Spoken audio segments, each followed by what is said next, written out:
વિરમગામથી ભાજપ ધારાસભ્ય હાર્દિક પટેલનો હુંકાર, કહ્યું છાતી ઠોકીને કહું છું વિરમગામ જિલ્લો બનશે તો નળકાંઠા બનશે તાલુકો। આપણો વિરમગામ જિલ્લો બનશે, છાતી ઠોકીને આજ તમને કહીને જઉં છું। અને આપણે બધાએ જે કર્યું છે દમ મારીને જ કર્યું છે।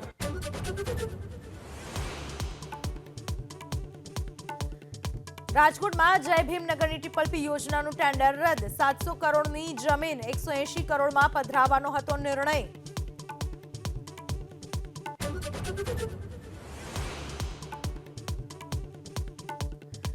જૂનાગઢ જિલ્લાના માંગરોળની જેલમાંથી એક સાથે 4 મોબાઈલ મળતા ચકચાર, જેલમાં મોબાઈલ ક્યાંથી આવ્યા તેને લઈને પોલીસ તપાસનો ધમધમાટ।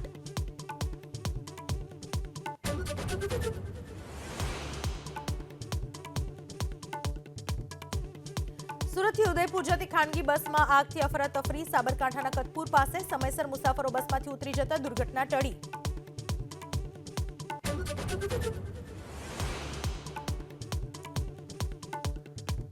સોશિયલ મીડિયાના વપરાશ મુદ્દે હવે ભારત પણ ઓસ્ટ્રેલિયાના માર્ગે। 18 વર્ષથી નાના બાળકોને સોશિયલ મીડિયા એકાઉન્ટ માટે માતા પિતાની મંજૂરી જરૂરી, ટૂંક સમયમાં જાહેર કરાશે નિયમો।